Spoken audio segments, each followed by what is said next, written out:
그 지난 5회차에서 유치권에 관한 기본적인 일반적인 내용과 그다음에 유치권의 성립 요건을 중심으로 공부를 했습니다. 그럼 유치권이 어떻게 할 때 성립이 되는가? 첫째, 유치권의 목적물을 그러니까 타인의 물건이나 유가증권을 점유해야 된다. 이런 건데요.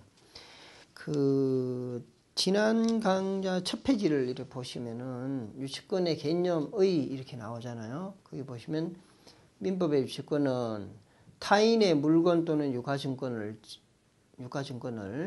점유하는 자가 그 물건 또는 유가증권에 관하여 생긴 채권을 가지는 경우에 그 채권의 변제를 받을 때까지 그 물건 또는 유가증권을 유치할 수 있는 권리를 말한다. 민법 320조 제1항의 그 규정을 하나하나씩 이제 나누어 가지고 성립 요건을 설명을 하고 있어요. 그게 뭐냐면은 4페이지 지난 5회차 강의 그 교환의 4페이지를 보시면은 유치권의 목적물을 해가지고 타인의 물건 또는 유가증권이어야 한다. 둘째 5페이지 넘어가면은 적법하게 점유를 하고 있어야 된다. 그 다음에 셋째 요건이 7페이지 보시면은 그 물건이나 유가증권에 관하여 생긴 채권이어야 한다. 관하여라는 게 이제 뭐냐 하면 그 물건 즉 목적물로부터 뭔가 뻗어나온 그런 채권이어야 된다. 결련 관계여야 한다는 거고 그런 결련성이 있어야 된다는 얘기고요. 연결된 무언가에 그런 관계가 있어야 된다. 그런 이야기고 그 다음에 네 번째 요건으로서 변제기가 도래돼야 된다. 10페이지 나옵니다. 그죠? 변제기. 그 변제기가 아직 남아있으면 유치권 행사를 못하는 겁니다. 그 다음에 마지막 11페이지를 보시면 다섯 번째 요건이 배제의 유치권 배제하는 서로 간에 특약이 없을 것 그 약속을 유치권을 미리 사전에 유치권 행사하지 않기로 하는 포기나 또는 유치권을 배제하기로 하는 약속이 없을 것 이렇게 된다는 거죠. 그럼 다섯 가지 요건인데 첫째 타인 소유의 물건 또는 유가증권이어야 된다. 두 번째 점유를 하고 있대 이게 적법한 점유여야 한다. 그죠? 세 번째가 뭔가요? 세 번째 요건이 결련 관계가 있어야 된다. 그러니까 채권과 목적 물건의 목적물과 즉 점유물과의 결련 관계가 있어야 된다. 넷째가 변제기가 도래해야 된다. 다섯 번째가 배제하기로 하는 특약이 없을 것. 이렇게 다섯 가지 요건을 이걸 거의 한 3시간에 걸쳐 가지고 이 내용을 설명을 해 드렸습니다. 자, 이 물건 유가증권 어려울 거 없을 거고 점유 당연히 이 점유라는 거 하는 거는 사실상의 지배를 말하는 거잖아요. 그죠? 자, 이 점유를요. 직접 점유뿐만 아니라 간접 점유도 포함된다고 그렇게 얘기했죠. 그건 뭐냐면 유치권자가 그 물건을 다른 사람에게 직접 점유하게 하고 자기는 일단은 빠져나와도 된다. 그런 얘기죠. 그럼 점유하게 하는 거가 예를 들어서 임대를 놓거나 그렇게 할 수도 있다는 거예요.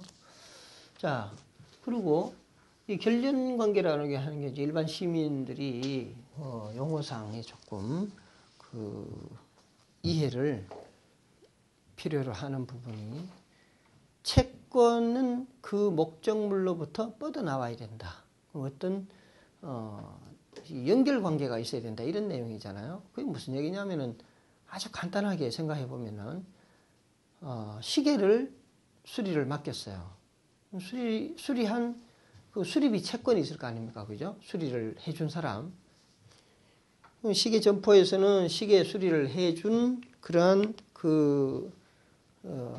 이 수리비 채권이 있고, 그 채권은 어디서부터 뻗어나왔다? 시계로부터 뻗어나온 거죠. 그죠? 시계가 고장난 시계니까 시계를 만져서 고쳤다 이거죠. 그래서 그 수리비 채권이라는 것은 그 목적 물건으로부터 뻗어나온 그런 관계여야 한다. 그게 결론관계를 이야기하는 겁니다. 또 다른 예를 들면 건물을 지었어요. 그러니까 갑이라고 하는 사람이 건축주고 을이 건설회사예요. 그럼 건설회사는 자기가 그 건설회사 건설 도급을 받은 물건에 대한 자기들이 인부를 사용해 가지고 건축 축조를 했다. 건물을 축조를 했단 말이에요. 그죠? 축조를 했는데 주기로 한 도급 금액, 즉 공사비 채권을 건축주가, 그러니까 건물 주인이 안 줘요. 그러면은 그 돈을 받을 때까지 그 건물을 유치할 수 있는 권리. 그러니까 결국은 건설회사는 이 공사대금 채권이라고 하는 그 채권이 어디로부터 뻗어나왔나요? 목적물, 그죠? 건물로부터, 건물에 대한 공사로부터 뻗어나온 거죠, 그죠? 그런 관계가 결연관계다. 그러니까 물건하고 목적물건과 피담보 채권, 여기서 말하는 채권은, 그러니까 아까 얘기한 수리비 채권과 시계, 공사비 채권과 건물, 이런 목적 물건과 이러한 채권 관계에 있어가지고 채권과 서로 연결 관계가 있어야 된다.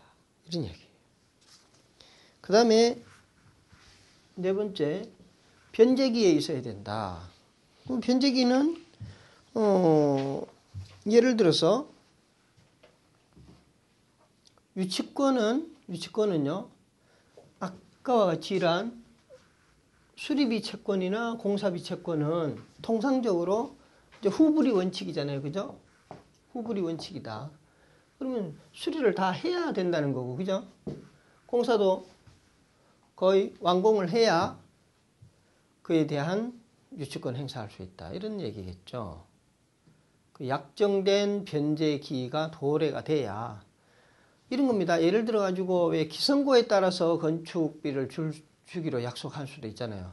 기성고 10%, 20%, 50%, 80%, 100% 이렇게 나눠 가지고 주기로 하는 그 프로테이를 충족시키면 채권이 성립한 거고, 그게 주기로 한 날짜가 도래되면 변제기가 도래된 겁니다.